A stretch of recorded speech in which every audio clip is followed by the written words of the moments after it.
Hello again, boxing fans. Welcome to episode number 138 of the Neutral Corner. I am your host, Michael Montero for Boxing Monthly Magazine and BoxingMonthly.com. We got a loaded episode this week because, of course, we have the event of the year coming up this week. More about that later on. Before we get into news and notes, guys, I want to remind you to do a favor for me. And I've kind of been doing that a little different every week, little homework assignments for you guys. The fee that I'm charging you for this podcast. I don't charge a monetary fee for this podcast. I do it every week. It's every Monday, rain, snow, or shine. You guys can depend on me. Whether the schedule is light or heavy, we're always going to be here. The fee that I charge, well, this week what I want you guys to do is I want you to get one of your friends at least to subscribe to my YouTube channel. Notice, I did not say it had to be a boxing fan. I don't care if they're a casual sports fan. I don't care if they can't stand boxing. If you can ask one of your friends as a favor to you, as a favor to me, the fee for this podcast, episode number 138, to go to Montero on Boxing's YouTube channel and subscribe. I want to bump up the subscribership this week. I want to see if we can get a bump as I head into Las Vegas for the big fight. So that is the homework assignment or the fee, whatever you want to call it, that I am asking you guys for this particular episode of the Neutral Corner. Get one of your friends, whether they're a boxing fan or not, as a favor to you, for a favor for me, to subscribe to the YouTube channel, guys. That's what I'm asking for. For those of you who can contribute monetarily and would like to, these trips to Vegas, they ain't free. Please go to patreon.com/MonteroOnBoxing and help out any way that you can. If you want to spread the word about the Montero on Boxing brand and you want to pick up a t-shirt, let us know. Ladies, we got female t-shirts as well. So email me, monteroonboxing@gmail.com. Other than that, guys, my fee every week is spread the word about what we're doing here. On Apple Podcast, find us, subscribe. On Stitcher, on SoundCloud, on YouTube. Follow me on Twitter. Follow the Montero on Boxing Facebook page. Find me on Instagram. And you know, I do a little bit different on every platform, right? So iTunes, Stitcher, SoundCloud, that is just the audio version of TNC. Occasionally, I will post some other stuff on there. Like last week, I posted my Canelo-GGG2 prediction and breakdown right there on those platforms, just as the audio version. On YouTube, I do all kinds of different videos. Right now, as I'm going through the process of relocating and figuring all that out, it's mostly just rant videos and the Neutral Corner videos. But you guys who have been following me for a while, you know I do all sorts of stuff. And recently, I took a trip down to New Orleans. While I was down there covering a fight, I did some interviews with promoter Lou DiBella. You guys have seen that kind of stuff on my channel. So we do all kinds of stuff there. But if you follow me on social media, I post some trolling, fun kind of stuff on Facebook, and I post all kinds of wacky photos and a lot of photos of my personal life. I like to share that with you guys on Instagram. I troll and joke and kid a lot on Twitter. So if you follow me on different platforms, you'll get little different flavors of what I give you guys. So anyway, that is it, guys. That is the fee for this week. Let's get into news and notes. All right, before I get started, just want to let you guys know, if I haven't made it obvious yet, I got my credential for Canelo-Golovkin2. So the establishment of boxing has not kicked me out quite yet. At least the promoters haven't. So I do have my press credential, and Tiff and I are heading out to Las Vegas Thursday. So those of you who are in town, we'll be there, and we'll be there through the whole weekend. So we'll be there through Monday. So if you guys are there, you want to meet up, you want to have a beer, whatever, man, just get at me, find me, and you'll see me around. I'm hard to miss. I'm 6'4", and I'm handsome as a motherfucker, so you can't miss me. And I'm walking around with a cute little Asian chick. So yeah. Hard to miss. Anyway, find me there in Vegas. One thing I want to try to do this week, and I'm going to try as hard as I can to do it, I'm thinking about doing a live post-fight immediate reaction right after the event, right after the post-fight press conference from the media center at the MGM Grand. If I can make that happen, I will do that. So it might be late on the East Coast, guys. It might be midnight. Hell, it'll be way after midnight. What am I saying? It might be 1 or 2 in the morning here on the East Coast. But for those of you on the West Coast and other parts of the world, the timing might work out perfect for you guys, where I will try to do a live, immediate reaction, post-fight thoughts and all that stuff right there from the media center at the MGM Grand. I'd like to show you guys how all that looks and give you a little more behind-the-scenes kind of stuff. So if I can make that happen this Saturday night, I will. Anyway, news and notes. All right, let's start with PBC, man. PBC has had a really good couple weeks.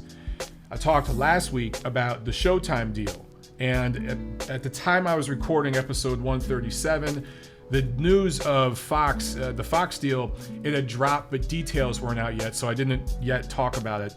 So now here's some of those details. 4-year deal with Fox, and you guys got to remember, it's not just Fox. Fox has multiple platforms. They have Fox Sports 1, they have Fox Deportes, they have social media platforms. So this is very, very similar in that respect to what Top Rank is doing with ESPN, because you have all these different platforms, right? It's not just one network, and that's the genius of this deal. It's not a time buy. This is actually Fox paying them, and apparently there's a $50 million budget to do these cards. So this is what, in my opinion, PBC should have done from the beginning. But look, they did what they did. They threw spaghetti at the wall.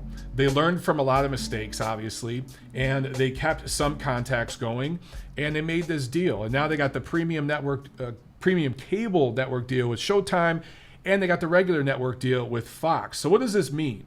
This means there's going to be different levels of fights on different platforms. Obviously, you're going to get the prospects in lower tier guys fighting on Fox Sports 1. You're going to have guys coming up on Showbox, on Showtime. It just depends on what time of the year it is, what kind of budget is involved, what venue is involved. Is it a casino that's putting up site fee, that's paying money? Well, then maybe they could do the card on Fox Sports 1.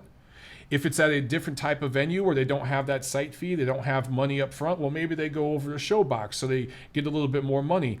Either way, this is a really, really good thing for Premier Boxing Champions. And if you're a fan of that platform, you should be really, really happy right now. 10 cards a year on Fox. And these are going to be prime time cards as far as I understand it. Fox Sports 1, Fox Deportes, 12 cards a year.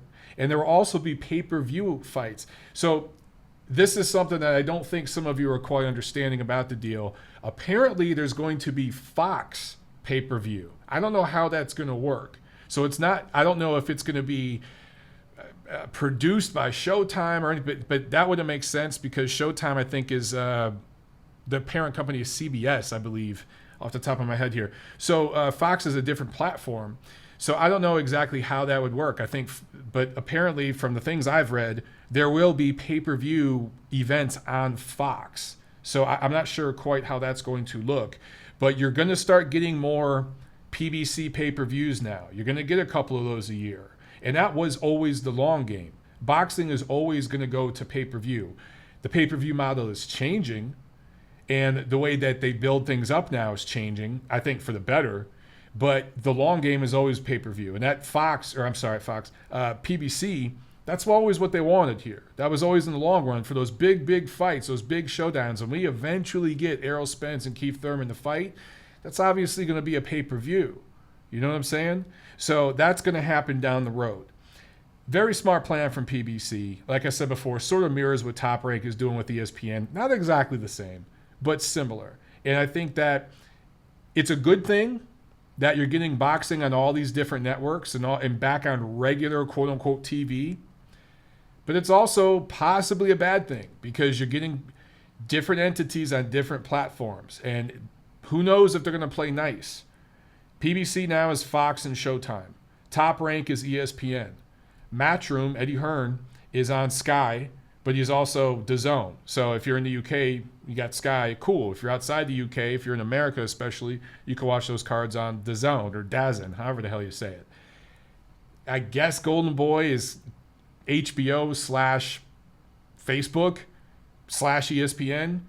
So everyone's kind of in their own little corner of the universe. And HBO is not even a major player anymore. I don't even really consider them a top player. The three major players right now are Showtime, Fox, and ESPN in the United States. Those are the three major players. HBO's not even a part of the equation hardly anymore. So big thing for PBC. Let's see, more signings. Oleksandr Usyk, the undisputed cruiserweight champion of the world. I think the most cruiserweight, or the most accomplished cruiserweight ever already. And top 5 pound-for-pound boxer in the world, I feel. Signs a multi-fight deal with Matchroom. He's still represented by K2 as well, so it's kind of a joint promotional thing. So it's K2 and Matchroom. But his very next fight is supposed to be on Sky Sports. So that's coming from the Matchroom side, obviously. And this all lines up perfectly for the fight that Usyk called out after he won the World Boxing Super Series tournament. He said he wanted Tony Bellew next. Well, gee, do you think maybe his people had already been talking to Eddie Hearn way back then? No shit, right? They've probably been talking about this deal for months and months and months before it was announced. So they announce it now. Obviously, they want that fight with Tony Bellew next. And down the line, Usyk has talked about how he wants to move up to heavyweight. The premier heavyweight right now, Anthony Joshua, one of the biggest brands in the sport. Probably the biggest brand in the sport in terms of putting butts in seats. I don't even think that's a probably. It's a matter of fact that it is AJ. So for Usyk to line all this up, very smart business. Now, there's a little issue there. Okay, because apparently the WBA has ordered Usyk to fight a mandatory Denis Lebedev. Remember him? So the WBA apparently made Denis Lebedev the WBA champion in recess, even though he was beat by, or actually he lost his IBF title to Murat Gassiev in 2016. Somehow he's the champion in recess. They elevated Junior Dorticos to the full WBA champion. Gassiev beats him. Usyk beats Gassiev. Now he's got the WBA title. And somehow Lebedev, even though, again, I talked about how he lost to Gassiev in 2016. He only fought once in 2017 against Mark Flanagan for the WBA title. If you don't know who Mark Flanagan is, don't feel bad. Nobody else does. And then he fought once in 2018, last Friday, against Hisni Altunkaya. And he weighed 212 pounds for that fight. It was a heavyweight fight. And that was last Friday. Yet, the WBA may force Usyk to fight Lebedev next. Try to make sense of that shit. That is what the WBA does. They're idiots. And almost every move they make is bad for boxing. As much as I bash the other sanctioning organizations, some of the things the WBC does, even at the amateur level, because they contribute a lot to amateur boxing around the country as well, in the United States and Mexico. A lot of the stuff they do for boxing is good. And the WBA gets some things right as well. But man, most of the moves the WBA makes are just bad for boxing. I'm not saying Usyk Bellew is a great pay-per-view worthy matchup that, you know, Bellew's not deserving of that fight. He hasn't done a damn thing to deserve a fight against the undisputed cruiserweight champion of the world. He hasn't even fought in that division for a while. But he's a big name. He represents a brand-building opportunity for Usyk. And Usyk represents a career-defining victory opportunity for Bellew. And that is a huge fight that moves the needle in London, where guess what? London is the location where Usyk won his gold medal in the 2012 Olympics. He won a gold in the 2008 European Championships in Liverpool. So he would love to continue to build his brand over there. It makes so much damn sense. It's going to make a lot of dollars because it makes so much sense. Yet, the WBA might just have to screw it up. So anyway, even if Usyk has to fight Lebedev, obviously he beats him. And then we finally get the fight between Usyk and Bellew next year. I rather like that matchup. I think Usyk's going to win big, but I understand it from a brand-building perspective. Guys, Usyk doesn't even have 20 fights in his career. So this makes total sense to take that type of matchup. And then he can work his way possibly toward an Anthony Joshua showdown down the road. Maybe in between, he fights the winner of the World Boxing Super Series Season 2 Cruiserweight Tournament. That would be pretty great. Let's see what else is in the news. Talking about more signings here, man. Terrence Crawford extends his deal with Top Rank, a multi-year deal. Top Rank doesn't really announce too many details about their deals. They're pretty secretive. They'll give you some of the X's and O's, but they're not giving you the fine print, right? So multi-year deal with Terrence Crawford. He's going to, I'm not going to say he's going to retire with Top Rank, but he will fight through his prime years at his best as a boxer, as a professional athlete under the Top Rank banner. He is there to stay. Regis Prograis, Terry Flanagan, fighting in New Orleans, October 27th. That's going to open up season 2 of the World Boxing Super Series. Well, actually, a week before that, the Rodriguez-Maloney bantamweight fight and also Dorticos-Masternek cruiserweight fight, that's going to open up the season 2 of World Boxing Super Series, October 20th in Orlando. So in back-to-back weeks, we're getting World Boxing Super Series fights here in the States. And for those of you here in the United States who want to watch that stuff, order DAZN. You get to watch these fights. But I absolutely love that Lou DiBella and the people that are in charge of Regis Prograis' career are bringing him right back to New Orleans where he last fought. It's a smart move. They're bringing him back to the exact same venue, which came very, very cheap, very easy to get to. Parking was easy. Everything was easy. They scaled it down to, I think, 4,000 or 5,000, and they had at least a few thousand in there for Prograis earlier this summer, and I think they might double that this time because there was a real buzz in the city talking about him, and then in the arena that night there was a real buzz. So now he's fighting this British fighter, and so you're going to get some UK fans coming over. Obviously, that's going to make for a fun atmosphere. But dude just fought there a few months ago. He put on a show. He scored a knockout. It was very entertaining. This is how you build brands. I love this. And I might have to travel down there to cover that fight again. I might have to travel down there, man. I had a good time. Tiffany and I had a great time in New Orleans. Great food in that damn city. Every meal we had down there was great. And I don't say that lightly because I'm a harsh food critic. Also, World Boxing Super Series, November 3rd, the Taylor Martin 140-pound fight and Burnett Donaire 118-pound fight in Glasgow, Scotland. That makes a lot of sense. You got a Scottish guy, you got an Irish guy.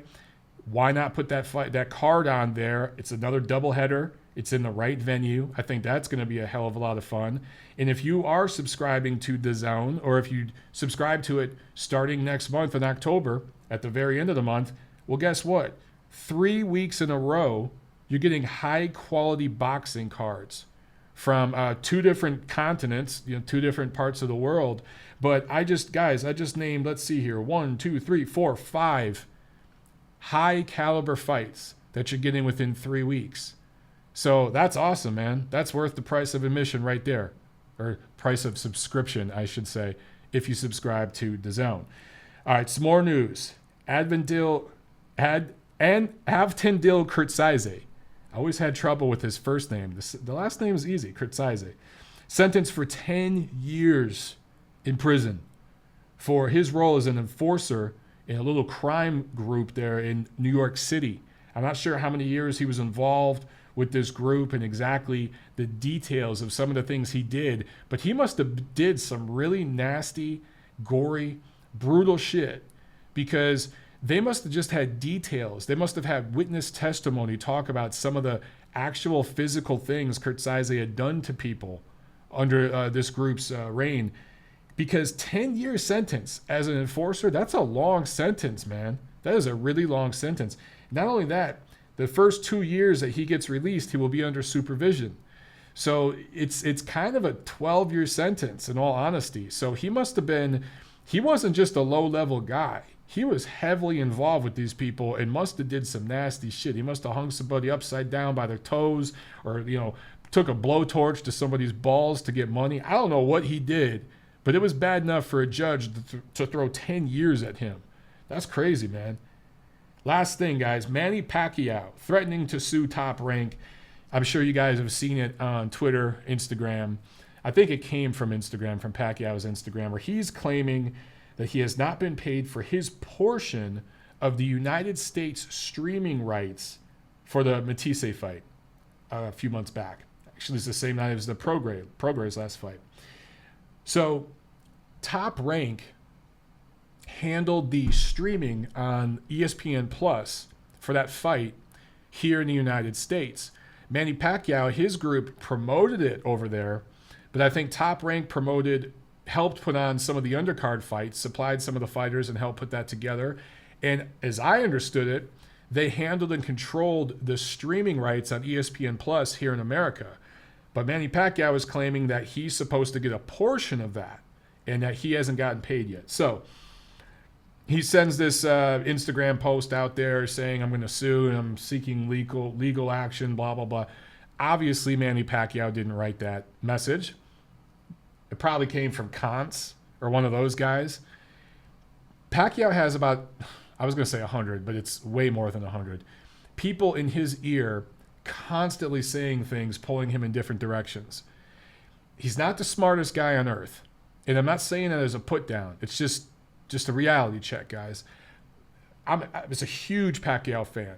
During his pinnacle in the sport, there was nobody like him, and he was the most exciting guy. He climbed to higher heights when you consider his humble beginnings.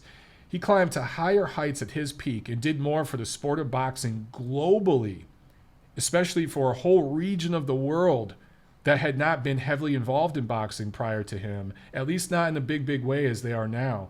He did that more than anybody in my lifetime that I can think of. When Bob Arum compares everybody to Muhammad Ali. Everybody. But when he made comparisons of Pacquiao to Ali, there are some very, very, very logical parallels between the two of them. There was some Ali in Pacquiao, the way he influenced and changed the game. And now Filipino boxers and just boxers from Asia now are on the map, not just over there, but Asian Americans, Filipino Americans especially. There are more and more getting involved in boxing, and Pacquiao he's this global brand. So guys, I'm not putting him down, but he's always surrounded by drama. He's got way too many hangers on that are always whispering things in his ear and giving him ideas and telling him to do this and do that. And he's pulled in 50 different directions all the time. Why am I saying this? Because I don't think anything's going to come of this. The people at Top Rank are not stupid. They've been doing this for a long time. And Grandpa Bob is in his mid to late 80s, but he is still sharp as hell and still doing his thing. And they are lined up. They're doing innovative 21st century kind of shit at Top Rank right now that other promoters aren't necessarily doing. They're catching up. Don't get me wrong. But these guys know what they're doing. And the thing, too, about Top Rank, they have real boxing people, but they also have people that specialize in law. These people have law backgrounds, law degrees. They know what they're talking about when it comes to any legality, any legal kind of stuff. So to think that Pacquiao and whoever's been whispering in his ear about this crap is going to sue and win against Top Rank is absolutely ridiculous. Nothing will come from this. Top Rank will pay the money, whatever apparently he owes them. But it's obvious that the once beautiful, blissful marriage between Manny Pacquiao, Bob Arum, and Freddie Roach is gone. It's just gone. It's over. Freddie is long slowed down. Arum has got younger guys that he's trying to build up to take over that mantle, and I don't think any of them are going to be Pacquiao. Vasyl Lomachenko, Terrence Crawford, these guys will not be Manny Pacquiao. There's only one Manny Pacquiao, and that ship has sailed. Pacquiao's still got that big ego, and he's holding on to yesteryears, and he's got all these hangers on that are constantly, hey man, hey champ, what about this? Hey champ, let's try that, right? Because they want to keep the gravy train rolling too. It's years past its due date. That train is I don't know how it's still on the damn tracks. Because the alignment's off, everything's all over the place. It's sliding and all over the tracks and everything. But people are trying to keep that train rolling. But Arum in the business of boxing are moving on. And Freddie Roach, he's moving on too. He's in a different stage of his life. So Pacquiao's, the marriage is over. But obviously Manny's going to keep fighting. Obviously Top Rank is going to have a piece of this dude until he's in the grave. It is what it is. This lawsuit, nothing's going to come of it, guys. All right, we got a lot to review, so let's get into what took place around the world in the ring last week. Last Friday, September 7th, in Chelyabinsk, Russia, hope I got that close to right, lightweight prospect Zaur Abdullayev scored a unanimous decision win in a 12-rounder against Cameron Hank Lundy out of Philly. He improves to 10-0. This was the first defense of his WBC silver lightweight title. And also on that card, I talked about it earlier in the episode, Denis Lebedev fought a cab driver in a heavyweight fight, yet still the WBA is mandating Oelsandr Usyk fight him next at cruiserweight. Makes no sense, but whatever. Saturday, September 8th, we had a lot of action all around the world. In Australia, Superfly prospect Andrew Maloney scores a TKO 10 win over Luis Concepcion from Panama, defends a minor title. He is now 18-0 with 11 knockouts. His twin brother, Jason Maloney, who is 17-0 with 14 knockouts, fights as a bantamweight. He's fighting in Orlando. I was telling you guys about that in October 20th in the opener for the Bantamweight World Boxing Super Series tournament. So that will be his first fight outside of Australia. He's fighting against Puerto Rican fighter Emmanuel Rodriguez. But Andrew Maloney is a super flyweight fighter right now. And of course, I bring that fight up because it's relevant because we had a big super flyweight card last Saturday. I'll talk about that in just a second. In Zagreb, Croatia, Filip Hrckovic, hope I got that close to correct, fought in the 2016 Olympics, lost to Tony Ioka in the semis. I believe Tony Ioka beat him a few times in the amateurs. Anyway, he scores a KO3 win over American Amir Mansour, wins a vacant minor title. He's now 6-0 with 5 knockouts. So I watched this fight. Someone sent me a highlights package. Mansour took a knee after a left hook in the 3rd round. It was a good, solid left hook. He immediately took a knee. But he got dropped, I think, from a right hand and was counted out. But to me, it looked like a punch in the back of the head. It looked like Hrckovic overwhelmed him with activity. He had Mansour busted up. It was just teeing off. But Mansour was punching back and did not look concussed or anything. Didn't really look in bad shape. And it was actually a punch to the back of the head that dropped him. Mansour looked like he had his wits about him and everything. He was on his knees. He didn't follow his butt or anything. It just fell down to a knee. And he kind of looked at the ref and shook his head, and the ref counted to 10, and that was it. It just looked like Mansour kind of wanted out. He was overwhelmed by the activity. He didn't want anymore. So Hrckovic, big heavyweight guy, almost a knockout in almost all of his professional fights, right? People get excited about heavyweights, but look, he does have some tools. He's tall, long arms, kind of an awkward, interesting style, but his punches are really, really wide, and I see zero head movement. Now, maybe he was just teeing off on Mansour because he wasn't getting a whole lot back. I did notice when Mansour loaded up on punches, Hrckovic did a good job of using his feet to get out of range and just using his length. When you're a tall guy and you got crazy long arms, you don't always have to move your head. Sometimes you could just take a step back. But when you got a really, really good fighter that you're fighting and they know how to take 2 or 3 steps forward, they knew how to do like a jump step, you can't just step backward. You do have to move your head. You do have to pivot to the side. You do have to bend at the waist, even as a heavyweight, even as a tall guy with long arms. So there are a lot of things that this guy needs to work on, really rough around the edges, but there's some tools there. So we might have something to look at here. We got to see him against some more guys, particularly guys that won't be punching up at him and guys who aren't way, way older than him. Let's go over to Birmingham, UK, where there was a Matchroom card on Sky. And in the main event, Amir Khan wins a unanimous decision in 12 rounds over Samuel Vargas. The second round of this fight was pretty damn interesting, pretty entertaining. One of the rounds of the year, honestly. He dropped Vargas pretty hard, and it looked like Vargas was in really bad shape. But Vargas weathered the storm, got his legs back, and kept punching. Guys, in boxing, when all else fails, just freaking punch. That's all Vargas did. And that was enough to catch Khan and put him down at the end of the second round. Now, in the very next round, in the third, Khan scored another knockdown. He knocked Vargas down, but to me, it looked like a push.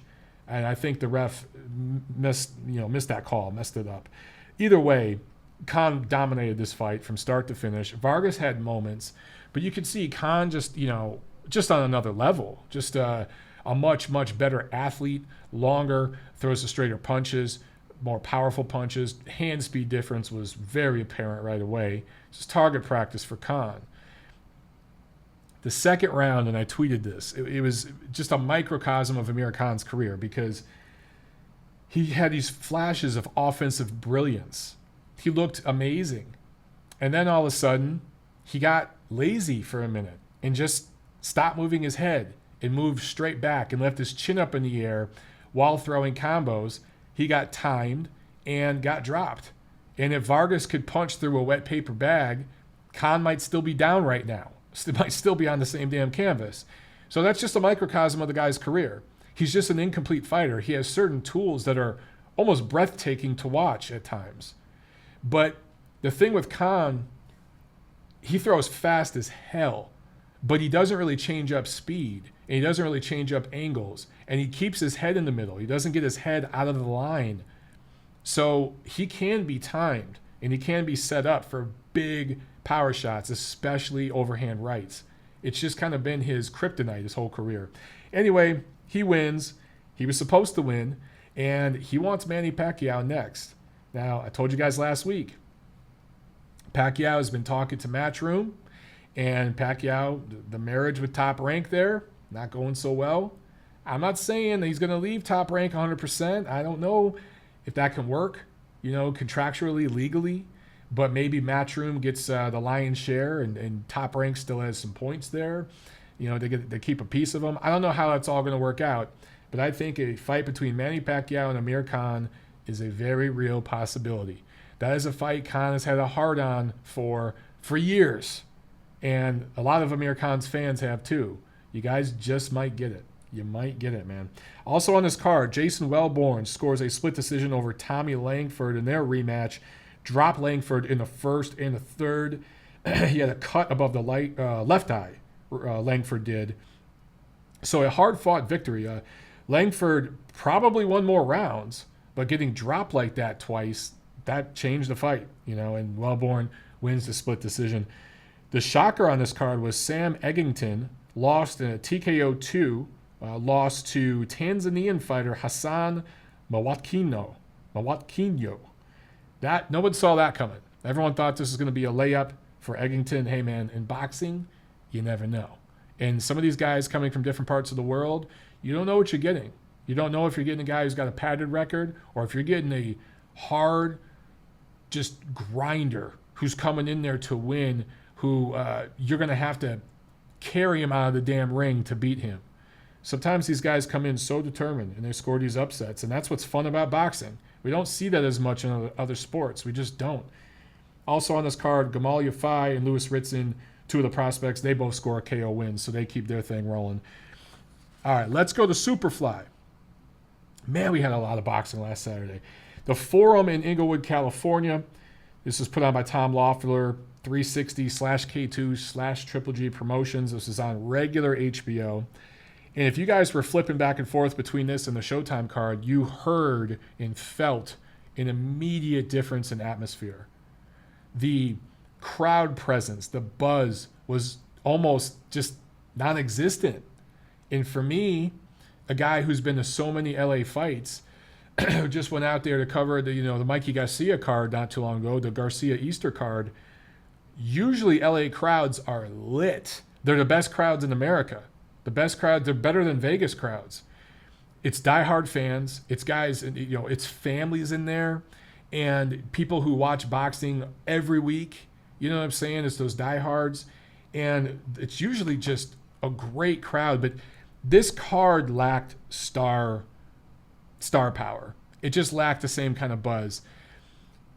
The whole clenbuterol thing with Canelo and Golovkin, that really, really put a lot of hiccups in Tom Loeffler's whole plans, and they had to postpone a lot of things. Putting the Superfly 3 card together was tough for that reason, but also, oh, there goes my phone. I don't know who that is. Probably a telemarketer. You know what? I'm going to answer this right here on this episode of Neutral Corner. I'm going to mess with this telemarketer. Check it out. Pronto.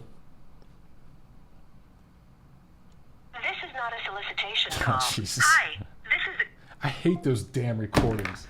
I cannot stand that shit. I wanted a live person. I was going to mess with them right here on this episode. Anyway, all right, tangent. Loeffler had a lot of issues to deal with, obviously, because of the whole issue with Canelo and Golovkin, and then they were talking to Billy Joe Saunders, possibly. They had a backup plan and a backup plan for the backup plan. On top of all that, there were visa issues with fighters that were supposed to be on the Superfly 3 card. So there were all sorts, or there were medical issues, I should say. There were all sorts of issues.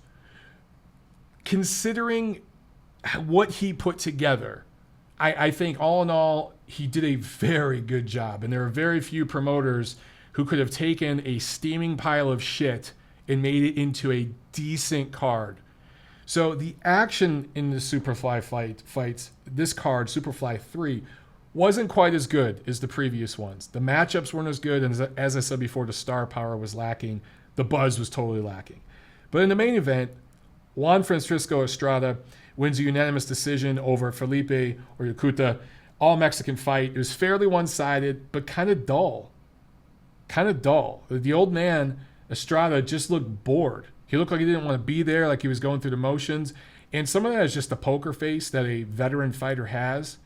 But the youngster, Ioka, this was his opportunity. He knew it. And so the body language was he really was trying harder. But in actuality, Estrada knew what the hell he was doing, and why show it on your face if you don't have to? I thought he just had a poker face on, and he was basically just a veteran, experienced, skilled fighter, a craftsman doing his job. And he clearly won this fight decisively. So now it's next. It's either going to be a rematch with Rungvisai on Superfly 4, which will happen next March, probably in LA.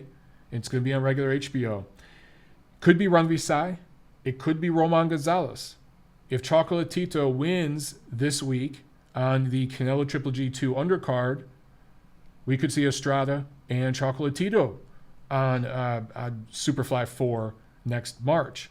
So this series is going to continue. HBO's on board. These are super cheap cards for HBO to produce, and they're desperate for fights. So this thing's coming back. Anyway, in the co-main, Donnie Nietes gets a split draw with Aston Pelicte. This is an all-Filipino fight. The vacant WBO Superfly title stays vacant. These scores were really stupid. I'm sorry, but Nietes won this damn fight. Now, again, sometimes body language makes a difference. Sometimes people see a young guy looking vibrant with so much energy and they think he's getting more done because the old man has more of a poker face on, and you saw some of that in this fight. But to me, Nietes just clearly won this damn fight. It was competitive. It was much more competitive. It was, in my opinion, more competitive than the main event. So I'm not saying like it was a blowout, 10 rounds to 2 or something, but I think 8 rounds to 4, maybe 7 rounds to 5, clearly for Nietes was the right score. That's what I saw. Let me know what you guys think. But Daniel Sandoval, a California judge, had it 118-110 for Nietes. So he did have it 10-2.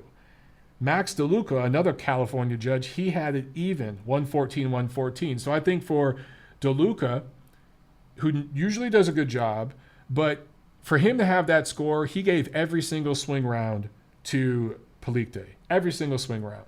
That's the only way I think you could come up with an even score in this fight, because I think Nietes was clearly the winner. But Robert Hoyle somehow had it 116-112 for Aston Pelicte. And that is just not what took place in the ring. And guys, no surprise here, Robert Hoyle is a Las Vegas judge. There is something wrong with the system in Las Vegas. There is something wrong with the system in Nevada. Adelaide Bird trains judges there. Think about that for a second. They do workshops and stuff like that with younger judges coming up, and she is one of the instructors. Think about that. There is something wrong with the system in Las Vegas. For Robert Hoyle, a Las Vegas-based judge, to make a 8 rounds to 4 for Pelicte's score, that is just insane. Punch numbers. Just look at the punch numbers. Nietes, 194 of 523 for 37%. 37% accuracy, that overall, that's damn good. When you're landing more than a third of your punches overall, you're doing damn good. Palikte, 124 of 830 for 15%. So this is a concept where one guy is much, much more active, and one judge gets fooled just by a fighter being more active, but not necessarily being effective with that activity. I bring this up because it's relevant to the Barclays Center main event. Similar but different. I'll talk about that in a second. But in this case, Palikte, yes, he threw 300 more punches than Nietes, but Nietes landed 70 more. That matters too.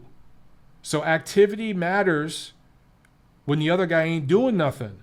But when the other guy is getting good work done and really doing better work than you, your activity don't mean shit. So Robert Hoyle, who is a veteran Las Vegas judge, should not be fooled by something like that. But he was. Again, ladies and gentlemen, there is a problem in Nevada. Las Vegas, we have a problem. Even though I'll be going there in a couple days. All right. Also on the Superfly card, Japanese fighter Kazuto Ioka. His first fight at 115 pounds. This guy's been at 108, 112. He scores a unanimous decision win over McWilliams Arroyo. And to me, this was the performance of the night. Because you guys know, I think the Arroyo brothers are very good fighters, particularly McWilliams. He's a very good fighter. And he proved that on Superfly 2, and he's proved that in other fights in recent years. He's a quality fighter. Ioka beat him clearly in this fight, wins the WBC silver flyweight title off of Arroyo, dropped him in the third round, cut his left eye in the 10th round from a punch, not a headbutt. Great performance by Ioka. And he will be on Superfly 4. Tom Loeffler has already talked about that. I know Tom wants to definitely get him back on there. So as long as that can work out, he will be back on Superfly 4. And guess what? He's earned that right. I thought this was the performance of the night. I thought he did a great job. All right. Let's go across the country to Barclays Center in Brooklyn, where DiBella Entertainment, Samson Boxing, and TGB Promotions put together a card on Showtime. Let's talk about the heavyweight fight.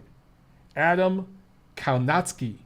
I hope I'm saying that right. I struggle with these Polish names. Adam Kaunacki improved to 18-0 with 14 knockouts with a unanimous decision win over Charles Martin. Kaunacki is 6'3", weighed in the 260s for this fight. He needs to be down in the 240s. And I couldn't help it when I was watching this fight. And I'm not trying to body shame. I'm not trying to say every dude's got to have a six-pack. I'm not asking for that. But Kaunacki is the same body size, body style, same skin color, and same haircut as Andy Ruiz. One is Mexican, one is Polish. But those dudes look like they could be brothers. They look like they could be a body double, like they could be a stunt double for each other. If one of them was an actor, the other dude could be a stunt double for him.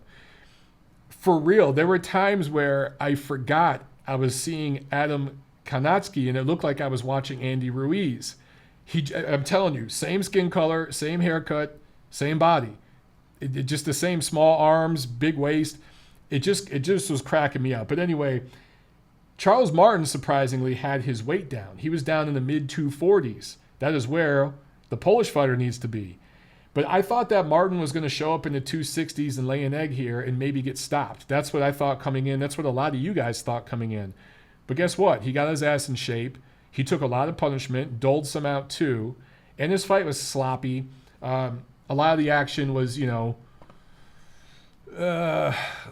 don't want to say lethargic. I don't know what the right word is. It was labored.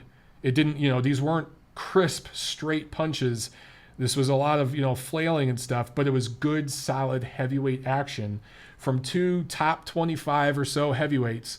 And for Kaunacki, he admits that he's not ready for a title shot. This was a learning lesson for him.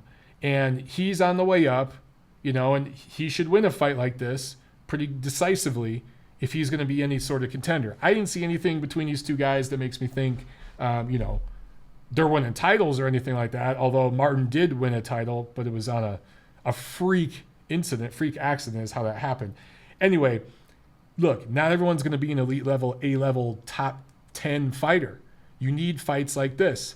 And sometimes when you get two of these top 25-ish guys in the ring together and they're actually willing to trade some leather and be entertaining, it's fun. And I thought this fight was going to steal the show. I told you guys it was going to be a fun heavyweight fight, and it was. So the Polish fighter goes on to 18-0, and we'll see what's next for him. For Martin, look, his stock didn't drop. It was already pretty low to come into this fight. If anything, it maintained. It may have raised a little bit. Who doesn't want to see him back on? If he's going to make fights like this, bring him back on one of these cards. Why not? In the co-main, Yordenis Ugas improves to 23-3 with 11 knockouts, scores a unanimous decision win over Cesar Miguel Barrio Nuevo. This was a WBC semifinal welterweight elimination fight. Try to make sense of that shit. So apparently, Andre Berto is a semifinal mandatory as well. So there's two WBC mandatories for Shawn Porter now. At this Yordenis Ugas and Andre Berto. I don't know how the hell that makes sense, but according to the WBC, the winner of any vacant title must make back-to-back mandatory defenses. That's about the dumbest shit I've ever heard in my life. And this is boxing. I've heard a lot of dumb shit. So I don't know what that means for Shawn Porter. But let's go over to the main event. So Shawn Porter wins a unanimous decision over Danny Garcia. Wins the vacant WBC welterweight title. The scores were 115, 113 twice, which I thought were good scores, and 116, 112, which I thought was a bad score. So now I don't know if Porter has to fight Ugas first or Berto first, but Errol Spence, who has the IBF title, jumped up in the ring and said that he wants a piece of Shawn Porter next year.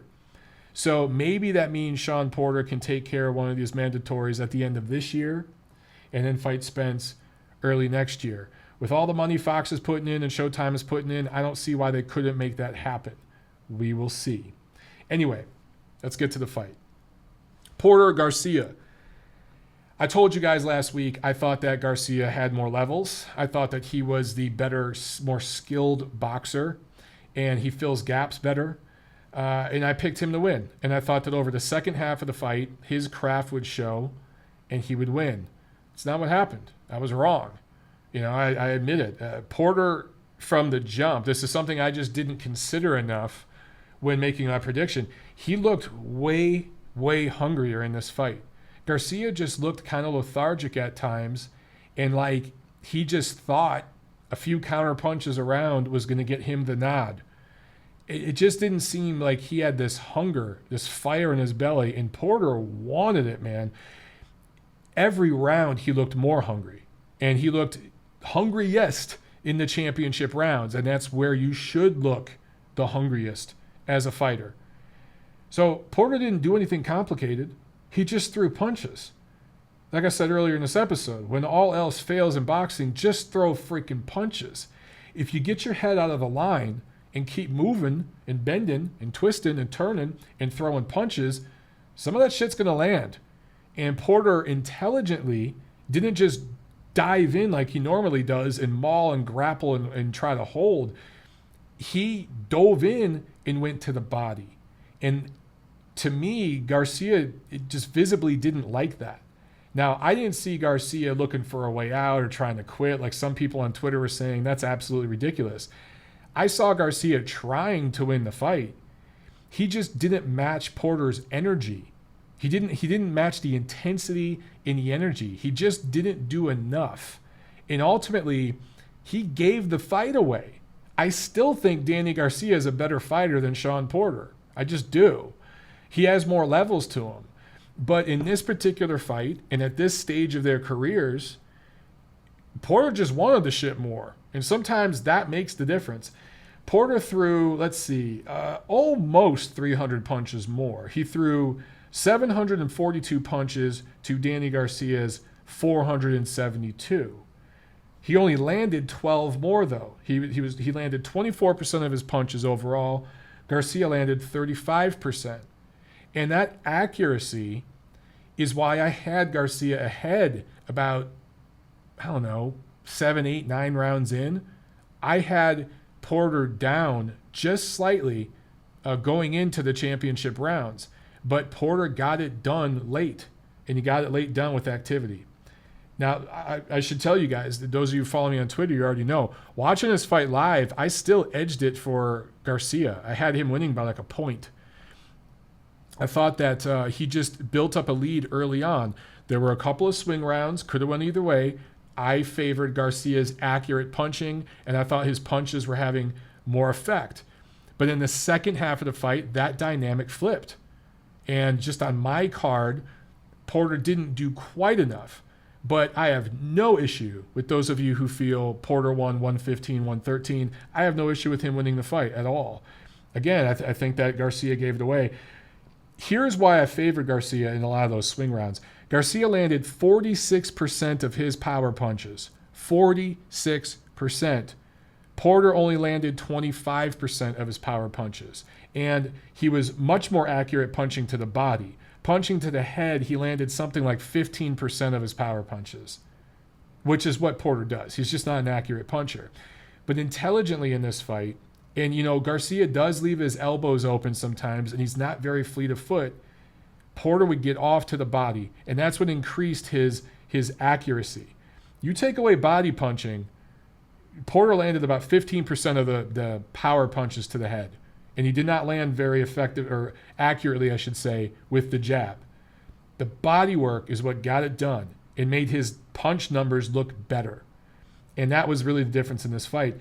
Garcia had more levels, didn't use them. This, to me, was reminiscent of Canelo Alvarez when he fought Oelsandr Lara. I was ringside for that fight. And there were a lot of people out there saying, Lara won. And I was like, no, Canelo won that fight. You could make an argument if you scored it for Lara. I'm not mad at you, but Lara gave that fight away. All he had to do is sit down and throw 10, 15 more punches around, hold his ground a little bit more instead of backing up so much. And I should be clear about this. Lara backed up against Canelo way more than Garcia backed up against Porter. So it's not an exact comparison, guys. I'm just making the comparison that, to me, Lara gave that fight away against Canelo. He let Canelo outwork him, and Canelo got it done to the body, and that made the difference. And that's what I saw in this fight. Garcia gave the damn fight away, and Porter got it done to the body. That was the difference. So now, anyway, where do these guys go? Well, for Porter, I talked about he's got 5,000 mandatories with the WBC, but once that situation gets cleaned up, and they do favors for Al Heyman all the time, especially now, they want some of that Fox money and Showtime money. They'll do what they got to do to hook Porter up. Porter Spence will happen. That will happen, but it's not going to happen this year. It's going to happen next spring. I hope early next spring and not late next spring, but it should happen in the first quarter of 2019. And a lot of people are saying that Spence is just going to plow through Shawn Porter. They don't know what the hell they're talking about. Shawn Porter is not Carlos Ocampo. He's very, very strong and very, very rugged. And he is going to give Spence a lot of problems. And he did some things against Danny Garcia that were new wrinkles for him. He's not going to get away with it the same way against Spence, but he is going to have moments. And I think that fight will be competitive early. But the biggest difference between Errol Spence and Danny Garcia is Garcia can't punch through a wet paper bag at welterweight. He could punch hard at 140, but not at welterweight. Spence can. Spence can punch through a damn brick wall at welterweight. Also, Spence has way faster feet, way faster hands. So because of those factors, I like Spence in that fight. I know about 99% of you guys do as well. But I actually do think it's going to be a more competitive fight than a lot of you guys believe. And I'm looking forward to it. Now for Danny Garcia, where does he go? He's still Danny Garcia.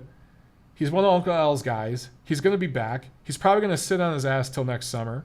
But there's 1,000,001 guys that could fight. Adrian Broner makes a ton of sense because Angel Garcia, Danny's father, his crazy daddy, him and Adrian Broner, have at it, guys. Just make some WWE shit happen. those of you out there who love that kind of stuff, you'll eat that up and you'll love that fight. So there's a million options for Garcia. He'll be fine. Uncle Al has all the damn welterweights, so he's going to be good to go. All right, guys, that is it. We got a lot to preview, a lot of boxing this week, so let's get that going. Tuesday, September 11th in Tokyo, Japan, Takuma Inoue. You guys might know another Inoue fighter, Naoya Inoue, in a certain World Boxing Super Series tournament. Well, this is Takuma Inoue, and he's fighting a Filipino-born Japanese fighter, Mark John Yap. Yap, again, born in Philippines, is a Filipino person, but he lives and fights out of Japan. So this should be a fun matchup. I think if you guys can catch that one, it'll be worth it. Thursday, September 13th, Golden Boy Promotions on ESPN2. Pablo Cesar Cano, a fighter out of Mexico, has fought several good fighters. He's been in there with a lot of guys, experienced fighter, fighting a Kazakhstan fighter, now based in Big Bear, California, Ruslan Madiev, who's 12-0. This will be a 10-rounder at 140 pounds. That's the main event. And of course, that's whetting the appetite for all the boxing coming up later in the weekend. Friday, September 14th, you got Top Rank on ESPN. Jose Carlos Ramirez is defending his WBC 140-pound title for the first time against Antonio Orozco. So Ramirez is 22-0 with 16 knockouts. Orozco is 27-0 with 17 knockouts. San Diego fighter. So both these guys are California fighters. I think it's going to be a fun matchup. That's the main event. And for Orozco, look, a lot of potential. A lot of people were looking at him and excited about what he could do. He's kind of let people down. You know, he's had some weight issues. He's had some health issues. If he puts it all together and realizes what he has in front of him here, this is going to be a pretty damn good main event. I think it's going to be fun. Also on this card, Maxim Dadashev, who is a Russian-born fighter who now lives and trains out of Oxnard, California. He is 11-0 with 10 KOs. He's going up. Oh, you know what, guys? I'm sorry. I just forgot. Maxim Dadashev was supposed to fight Antonio DeMarco, but that got pushed to October 20th in Las Vegas. That's probably going to be on the Ryota Murata Rob Brandt card in Las Vegas on October 20th. Dadashev hurt his bicep. He didn't tear it, but he strained it, and he needs, I think, a week off out of the gym. So that pushed that fight off. So that fight is no longer on this card. They have bumped up Jamel Herring. They've made a fight between Jamel Herring, who's a former Marine, the fighting Marine. They call him Jamel Semper Fi Herring, going up against the Filipino fighter John Vincent Moralde, the 10-round, 130-pound fight. That's been added to the broadcast. Also on this card, another Russian fighter who now lives and trains in Oxnard, a welterweight prospect, Alexander Vesputin, who is 10-0 with 8 knockouts. He is on that card as well. So, so Dadashev DeMarco pushed back about a month, but that fight is still happening. So there's some other fights added to this card. All right, let's get to the big one. Saturday, September 15th, T-Mobile Arena, HBO pay-per-view for $84.99. I know a lot of you won't be paying anywhere near that because you'll be finding a stream somewhere online. And you know what? I don't blame you. Some of you might be watching it at a bar, at a movie theater. You're going to have different options. There will be an online pay-per-view stream, I think, on Ring TV. So those of you who don't have HBO and want to order that stream, you can still do so. Before I get to the main event, and by the way, I did a breakdown video, a prediction video, so check that out.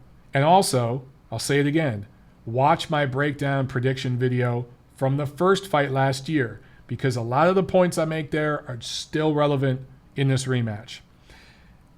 Undercard, Virgil Ortiz Jr., a fighter out of Dallas, 5'10", 20 years old. He's a 140-pounder. He's 10-0. He's fighting. He's probably the best prospect Golden Boy Promotions has right now. They really got high hopes for that kid. Alexis Rocha is a fighter from the LA area, 21 years old, 5'10". He's a welterweight. He's 11-0 with 8 knockouts. He's fighting on the undercard as well. So I think that those will be streamed for free. You guys will be able to watch those in some of the other undercard bouts before it gets to the pay-per-view. On the pay-per-view, Roman Chocolatito Gonzalez out of Nicaragua fighting Moises Fuentes out of Mexico. Gonzalez hasn't fought since last September when he got KO'd in 4 rounds to Srisaket Rungvisai. He's had issues getting medical clearance and everything else. We don't know how he's going to look. But I'll say this. Fuentes is coming off a KO1 loss to Daigo Higa back in February in Japan. He has also been KO'd by Kosuke Tanaka in Japan in 2016 and Donnie Nietes in the Philippines in 2014. So Moises Fuentes is not hard to knock out. So if Roman Gonzalez has rested well, he's healthy, he's anywhere near the form that he was, even for the first Rungvisai bout, he should win this fight, and he should win it fairly decisively. If he does, you might see him fight Juan Francisco Estrada again next March on Superfly 4 in Los Angeles. If he struggles in this fight, he probably needs to retire. And you guys know my opinion. He should have retired after that Rungvisai knockout. He wants to keep fighting. This is an opponent he should dominate and he should stop if he is anywhere near what he once was. So we'll find out. Boxing always reveals the truth, man. So we'll find out the truth about Chocolatito this Saturday. Also, Jaime Munguia fighting a Canadian fighter out of Ontario, Brandon Cook. This is the second defense of his WBC junior middleweight title. Munguia, of course, is 30-0 with 25 knockouts. He turns 22 years old next month. A lot riding on this kid. People are really excited about him. I told you guys before we need to pump the brakes. We fought Liam Smith. A lot of you were surprised that, he struggled at times with Smith and that went to distance. I wasn't. I totally understood that. He needed those rounds. This fight, however, is set up for him to get a big knockout here. Brandon Cook has no business being in a title fight. Cook is being brought in to bleed. They're bringing in a white dude from Canada to get his ass whooped. The only time he's ever fought outside of Canada was in Kazakhstan against Kanat Islam last September. He got dropped multiple times in that fight before being stopped. That's what's going to happen here. Somehow Cook is rated number 3 by the WBO, above Kell Brook, above Irislandi Lara, above Amir Khan. Does Amir Khan even fight at 154? They had Khan rated at 54. Above Liam Smith, who, as I mentioned, just went the distance with Munguia. Even above guys like Tony Harrison, who I think would beat Cook. And of course, Hurd, Charlo, they're not even rated by the WBO because they have other titles. So I don't even think Cook is a top 10 junior middleweight. Munguia should plow through this guy. The fans there are going to eat that shit up. That might be the highlight reel knockout of the night. In the co-main, David Lemieux, 39-4 with 33 knockouts, turns 30 in December. When you think of David Lemieux, you think probably mid-30s. It seems like he's been around for so long, yet he's just turning 30 this year. He's going up against Gary Spike O'Sullivan, who is 28-2 with 20 knockouts, 34 years old himself. So, you think David Lemieux is the same age as Spike, but he's not.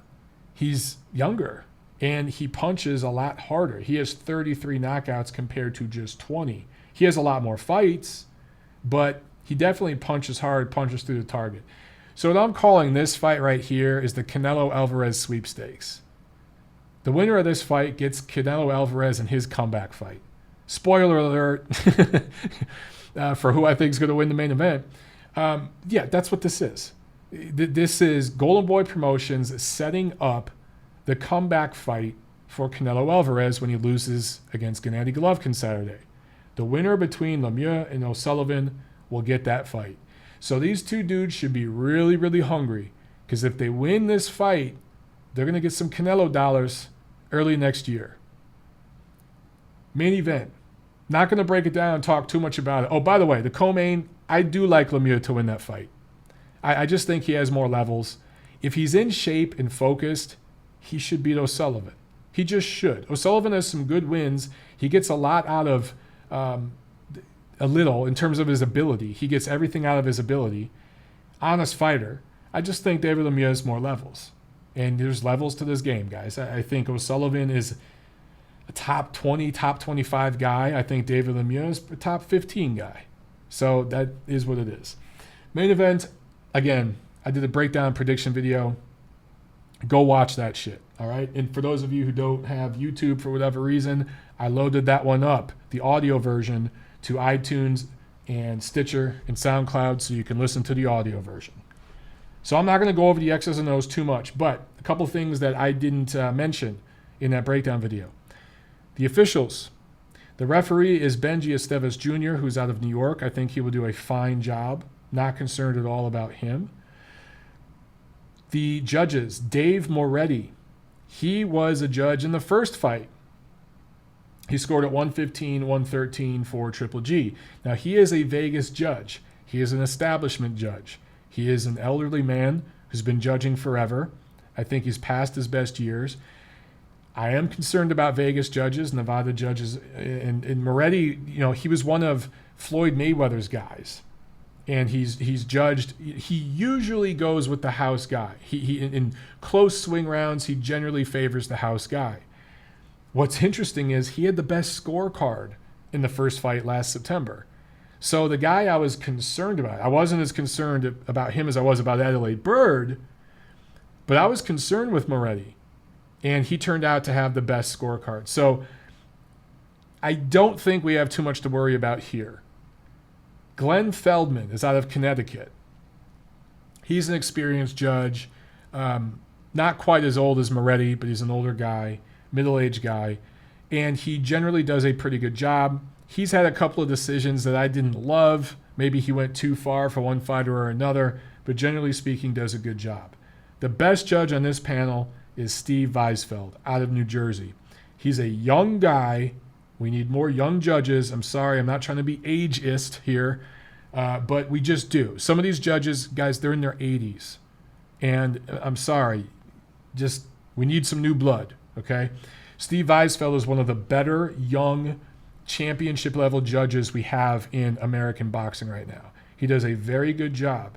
And there are recent big fights where there are controversial scorecards that I thought he scored the right way.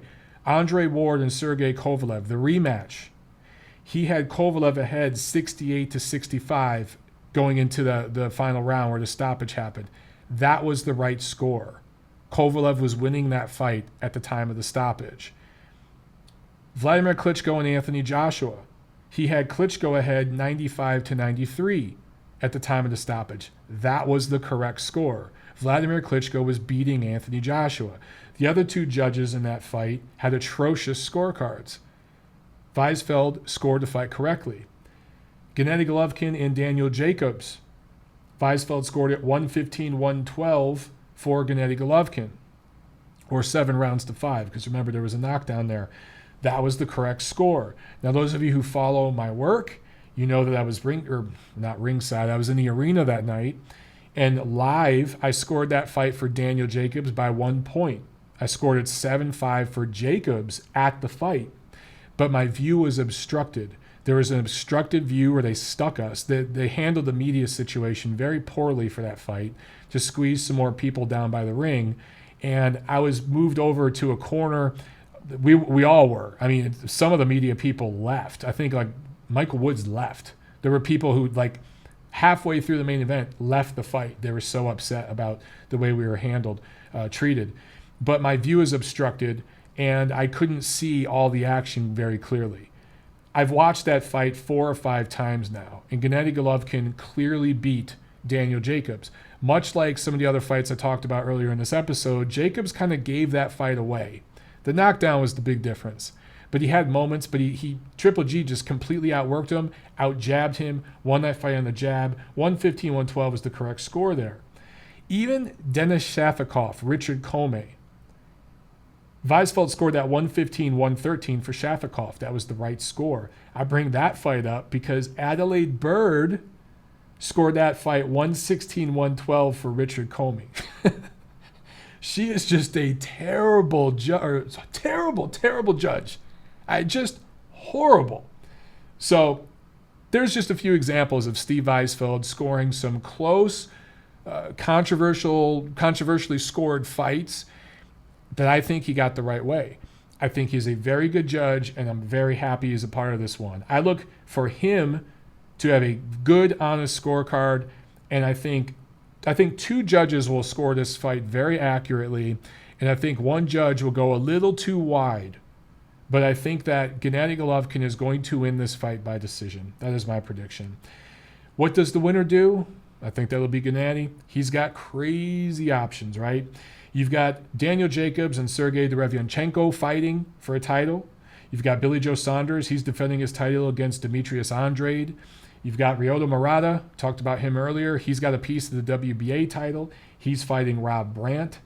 So even the loser of this fight, which I believe will be Canelo Alvarez, he's got crazy options. His first comeback fight will be David Lemieux, who I think is going to beat Gary O'Sullivan.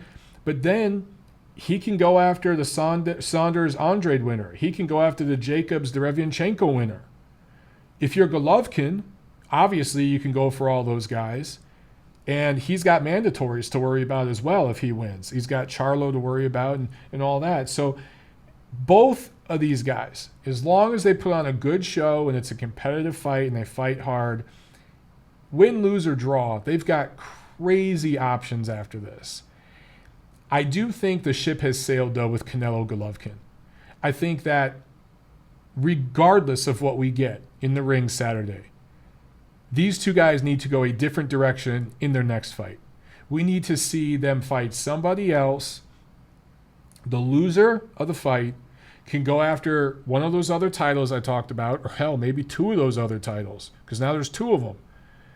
And then maybe, just maybe, we can get a 3rd fight between these 2 a year or so from now. Don't rule out that possibility, guys. We've seen it in boxing a million times. But if they put on a fight of the year Saturday, okay, maybe we get the 3rd one next May, around Cinco de Mayo. That makes sense. Anything short of that, though, I think they're going a different direction next, and they got plenty of directions to go. All right, guys, that's it. Let me know what you think. Comment below, like, share, subscribe. Remember your fee for this episode. Get one of your peeps to subscribe to my YouTube channel. I don't care if they're a boxing fan or not. Just tell them to do it. And for those of you who are going to be in Las Vegas, I'll see you guys there. And for those of you who can't make it, just pay attention to my channel because I'm going to be posting stuff all week. And like I said, I want to try to do a YouTube live immediate reaction video from the media center there in Vegas. I think that that's going to be a lot of fun. I'm going to try to set that up, guys. All right, that's it for episode 138. I'll see you at the fights.